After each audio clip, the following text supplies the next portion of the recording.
Betul, kentara sekali tema ini belum membumi dalam hati ibu-ibu.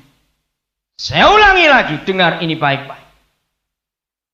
Kalau saudara merasa aman dalam pernikahan, anak-anakmu manis-manis baik-baik. Justru tema ini cocok untuk saudara. Tinggalkan kemapanan saudara dan keluar dari zona aman itu. Segera cari di pojok-pojok tiap jalan ada anaknya siapa. Mereka lah emas-emas tua, emas murni yang berubah kadarnya. Gak main-main saudara. Masih ayat 2. Anak-anak Sion yang berharga, yang setimbang dengan emas tua. Nilainya setara dengan emas tua. Sungguh mereka dianggap belanga-belanga tanah, buatan tukang periuk. Kalau emas-emas itu nilainya sekedar jadi porselen, masih ada harganya. Tapi kalau emas itu menjadi pecahan belanga, orang Jawa berkata kereweng. Tanah liat atau tembikar yang dibakar. Hancur hidup anak-anak kita sekarang. Ibu-ibu, mari kita mendengar kata Tuhan lewat ayat 3. Ini mengerikan sekali. Maka itu zona aman yang ibu-ibu miliki. Karena suamimu suami yang baik, kaya, usahanya maju, anak saudara keren, punya gelar semua, punya kedudukan semua. Jangan puas diri dan bangga perempuan-perempuan yang diberkati. Ini waktunya tinggalkan kemapanan. Lagi sekali, renungkan Yesaya 32. Saya percaya, tidak kebetulan Ibu Dora Kansel 2 tahun lalu memberikan ayat ini kepada Ibu Ani. Dan saya begitu bersyukur diberi kehormatan, kepercayaan untuk bertemu dengan perempuan-perempuan terhormat pada konvensi nasional yang ke-6 ini. Dan kiranya pesan Tuhan ini jadi pesan saudara semuanya. Pulang dari sini semua kita menjadi pelaku-pelaku firman. Seberapa banyak suami yang hadir, siapkan diri para suami untuk kita menjadi pelaku-pelaku firman. Lihat ayat 3. Jangan sampai Tuhan mengatakan kita bahwa kita lebih jahat, lebih sadis daripada serigala. Dia berkata begini. Serigala pun tahu memberikan teteknya dan menyusui anak-anak.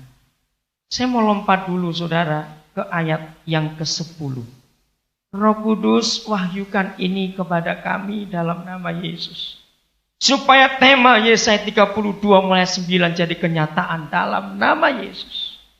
Ini ratapan Yeremia pada masa itu ternyata terjadi lagi pada akhir zaman di mana kita hidup. Dengan tangan sendiri. Wanita yang lemah lembut memasak kanak-kanak mereka untuk makanan mereka. Tatkala runtuh putri bangsa.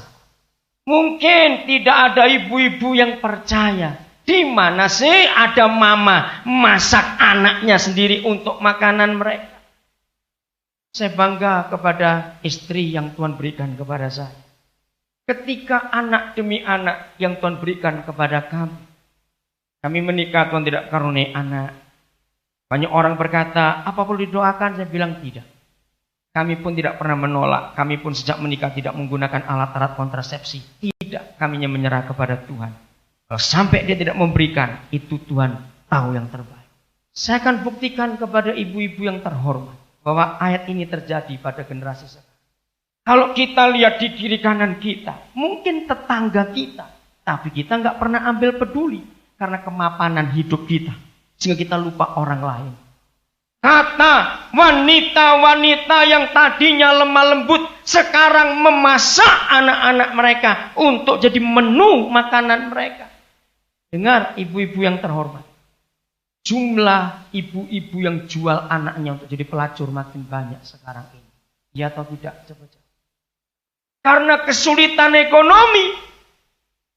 Si ibu tahu aku sudah tidak laku karena aku sudah tua. Tapi kamu masih laku. Lalu ibu-ibu ini jual anaknya jadi pelacur. bukankah ini sama dengan ayat ini?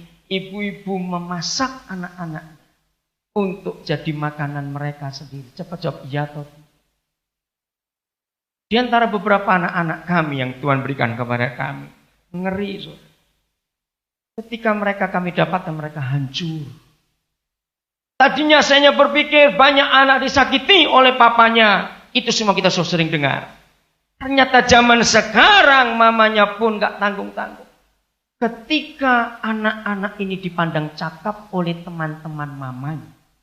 Dan teman-teman mamanya model tante-tante girang. Anak ini dijual untuk melayani teman-teman mamanya. Waktu kami punguti anak-anak itu. Ini fenomena baru buat kami suami istri. Sampai istri saya jadi geleng-geleng juga. Mamamu jual anak laki dijual. Lebih ngeri lagi. Saya punya anak. Yang mamanya jual kepada teman bapaknya. Yang laki-laki. Teman bapaknya ini homo. Hanya untuk dapat uang supaya bisa makan. Ini yang saya sebutkan. Hentikan peternakan manusia. Hanya asal kawin. Lalu beranak. Lalu tidak bisa membawa anak-anak itu ke jalan Tuhan. Tahun 2005 buat kami suami istri. Tahun yang luar biasa indah. Hampir tiap hari. Kalau kami pergi pelayanan kemana saja. Ini dalam 3 hari ini. Senin saya di Manado. Selasa saya di Manado. Hari ini saya tiba di Surabaya. Dalam 3 hari ini Tuhan berikan kami 3 anak. 1 orang sehari berturut-turut. Yang hidupnya hancur. Semalam saya masih di Tomohon. Dalam acara ibadah di Paselaten. Tiba-tiba Roh Kudus menunjuk saya pada seorang. Waktu dia duduk, saya tidak tahu kok dia cacat. Tapi saya perhatikan bajunya. Supaya nanti kalau saya pulang saya bisa tanya kepada pengurus siapa anak itu. Karena orang begitu banyak datang. Dan saya kebetulan di belakang orang itu duduk orang yang saya kenal. Saya cepat-cepat turun. Cari anak itu ada di mana. Begitu dipanggil dia sudah mau keluar. Ternyata dia cacat. Jalannya pincang. Kaki 2, tangan 2 itu cacat. Kamu siapa? Saya tanya. Saya sebut namanya. Saya baru dapat SMS. Besok dia akan tinggal di rumah kami. Saya punya rumah di Manado. Jalan saya. Saya beli rumah dan tanah itu untuk menampung. Sekarang di rumah itu ada 16 anak-anak. Dari 16 itu 3 yatim piatu. Dan 13-nya anak yang gak tahu siapa papa. Begitu saya lihat anak ini cacat, saya langsung peluk dia. Saya berkata, mulai malam ini panggil aku papa. Saudara, dia berteriak, dia meronta. Sampai yang punya rumah. Lalu berapa pengurus datang untuk ikut mendoa. Dia bilang, tidak. Bohong, penipu. Wah, kata-kata itu keluar, dia meronta. Akhirnya dia bisa tenang. Gara-gara itu saya tiba di Manado 1:30 malam tadi. 1:30 pagi tadi. Tapi anak ini dilubah Tuhan luar biasa. Saya bisa cerita begitu banyak. Enggak cuma orang Kristen. Pendeta Andreas Gia Gembala dari Gereja Utusan Pantekosta di Makassar menjadi saksi. 4 hari yang lalu saya turun Makassar. Pak Pendeta Andreas jemput saya. Dia bilang, Pak, antar saya ke lembaga pemasyarakatan. Ada siapa? Sebut nama. Bukan orang Kristen. Memang bukan. Pak Daniel kenal di mana? Saya bilang, dia sopir. Waktu saya naik kendaraannya, tiba-tiba Roh Kudus bicara kepada saya tentang masa lalu.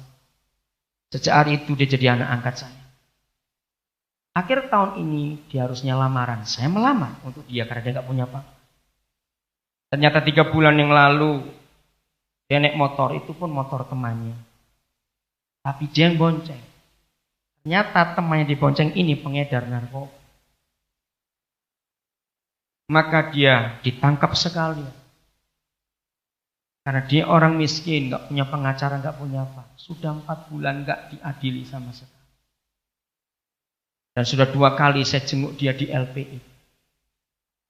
Lalu Pak Pendeta Andreas kagum. Dia berkata, Pak Daniel kok masih ada waktu sesibuk ini. Saya berkata, Pak, kalau untuk 1 nyawa, 1 jiwa, anak